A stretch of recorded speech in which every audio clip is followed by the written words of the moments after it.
City, ito ko rin sa Salmo, kadili pa ako matulog, manangandong ako sa tulog sa Ginoo. Kunya sa kabuntagon, unhan ako ang banag-banag. Unang natay worship dito yung gabi, ako tayo worship dito pa masiglat ang adlaw. Hindi maoy mga medisina, dugang pagpalito sa atong pagpili ng Ginoo. Kung doon ata sa problema, nakita natin sa mga naay pagirang sa inyong pangawa, sa atas kami ng salib, na ilahanglan sa kanunay sa panabang sa Ginoo. Sa karong gabi, ang 15-16 Jeremias ngayon, nakaplagan ko Diyos ang imo mga pulong o gipangkaon ko sila. Ang unang mensahe na atong nadunggan, mao ang paglaom, kalipay na walay katapisan. Kaya nani mo sister, may balatian taog sa wala sa kinabuhi, sa paggawas nato sa duangkan sa atong inahan, usaray atong gisinggit. Wa patang ka eskwela, pero ang atong gisinggit mauni. Uhard, uhard, uhard, uhard. Sa ato pa ang kinabuhi, dili sayon. Daghang mga suliran nga ato nga isagubang. Unahod 14:1, ang tao nga natawo sa usa ka babae hamuburas panuigon og natugog sa mga kasakitan. Muna naghimo kog awit kanang bersikulo 5 sa 14 sahop, nagbuhat kog awit nga utlanan. O yung gilatin niya pa, sa kinabuhi, doon na tayo kalipay, gamay, pero ang kasakit daghan. Kaya sa atong pagkatao, mauna man niya ang atong gisinggit.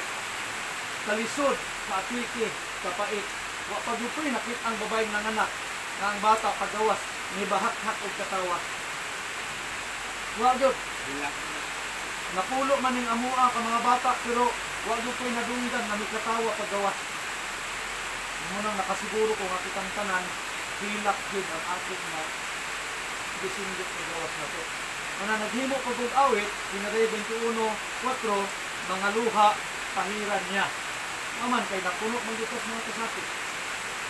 Remember Hezekiah, sa record sa Isaiah 38:1-5, si Ezekias, sa kahari, daghan siya kwarta sa di na siya magsuroy-suroy pagpamaligyan gulay.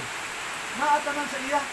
Pero sa diha nga gisugo si Isaias sa Dios, giingnan sa Dios Isaias adtua si Ezekias, ing na siya nga karong adlaw mamatay na siya.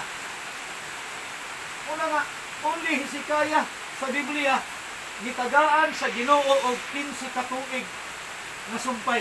Una ato si Sir binimo, wa na gyud ko mag-expect na buhi pa ko karon.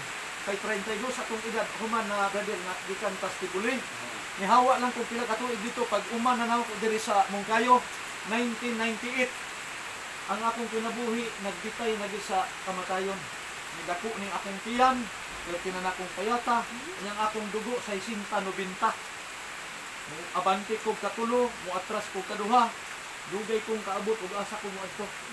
Munang og ni Pastor Solano pa, insa igsuon moabot ang panahon nga dalhon tas mingaw nga syudad, way kaldero, kantahan tas lagong, pirmahan tas wati. Munang wati na lang ang tuwa nga mo pirmahay na gyud.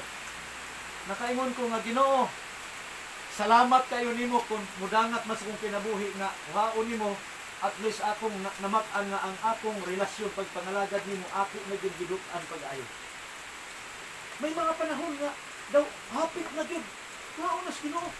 Pero ang Lucas 1:37 ingon, ang di mahimos tao mahimo gyud sa Dios. Munang nagkinahanglan ta og milagro. Miracle kay dunay mga tambal nga gipadapat sa doktor, pero abi nimo wala nay mulabaw sa pinakabanggiitan nga doktor. Lucas 4:23, si Kristo maong pinakabanggiitang doktor. Ano man, kay bisan pa ang gideclare na nga patay na. 11:25 kusuan siya, bisan kinsang musalig mutuon ako, bisan pa siya mamatay, buhion ko siya. Pero walay doktor na akong nakitaan ba? Nga pasalig nga, ay lang kabalaka kay kanang imong pasintig, mamatay ako ng buhion. Ako agyo. Munang ihon ang 15:5 sa Juan, si Kristo miun kung wala ko, wala gayud kamoy mahimo. Ano sa may atong buluhaton nga para nga atong yung matunik nga naa siya. Nagsulti si Kristo. Ato ni Hesdutan karon kabahin ining pag-ampo. Kaya mo niya ang atong pinakatamig. 26:41 sa Mateo. Ingon si Kristo, pag-ampo kamo aron dili kamo mahidalin-as sa mga kanulay kana bang mga pagsulay sa diyan sulayon ta di gid ta madalin-as. Unang Juan 2:10 yung Juan kay diha sa gugma sa Dios walay kahigayunan sa pagkapandor. Marang bisan panidot ang tag mga pagsulay bisag unsaon pa ta di ta madalin-as. Remember nakabasa man siguro ka sa libro sa Job. Si Job akong gitanaw grabe gid ang kinabuhi ni Job, brother Ino. Dili ako dili ta randi makakumpir bisag kumingking.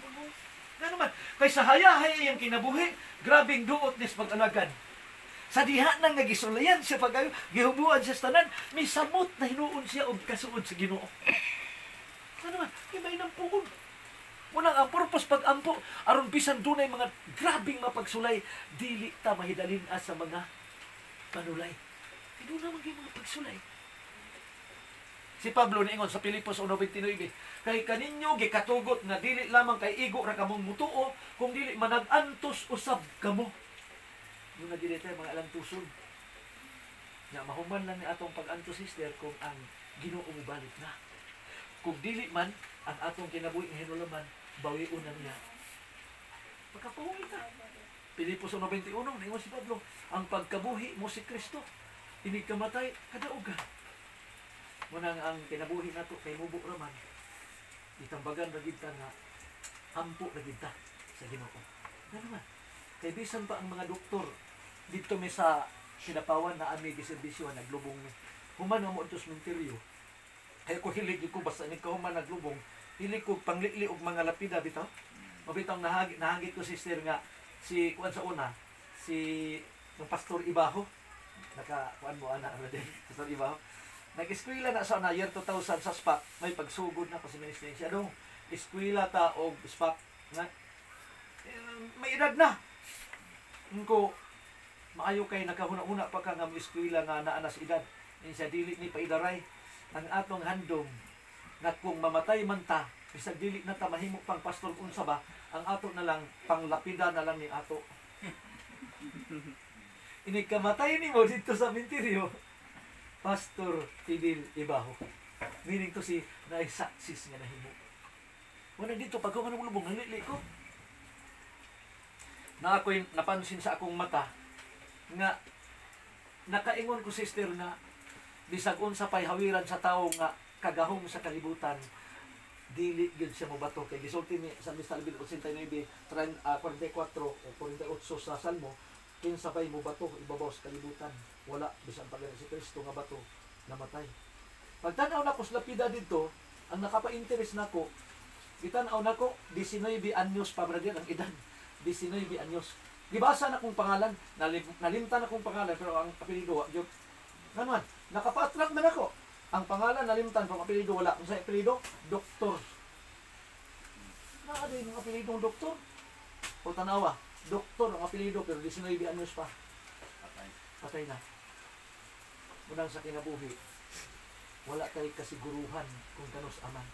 Ato yung kasiguruhan pag koneksyon kanunay sa atong Ginoo. Kunang sa Pilipos 4:6, ningon si Pablo, ayaw kamo kabalaka sa tanan ninyo nga mga panginahanglan.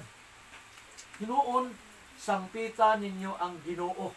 Pag-ampo kamo ngadto kaniya uban ang pagpasalamat. So ang atong pag-ampo nakita nato usahay nga usahay bitaw ambot og nakabantay mo. Dunay mga nag-ampo unya sa ilang pag-ampo wala matuman ang ilang gipangayo ng luod sa Ginoo. Di ba? Dahil mga nangunda Ginoo.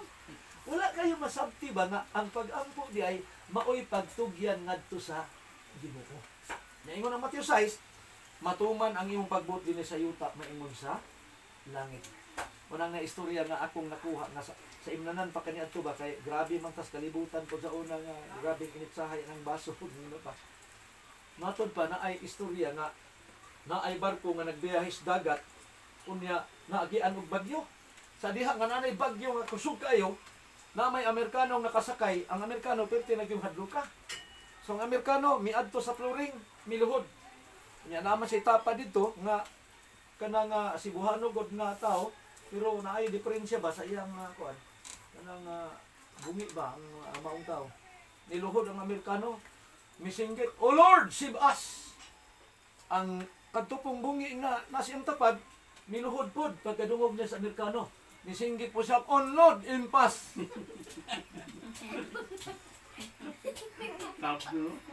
Pero ang buot niyang ipasabot na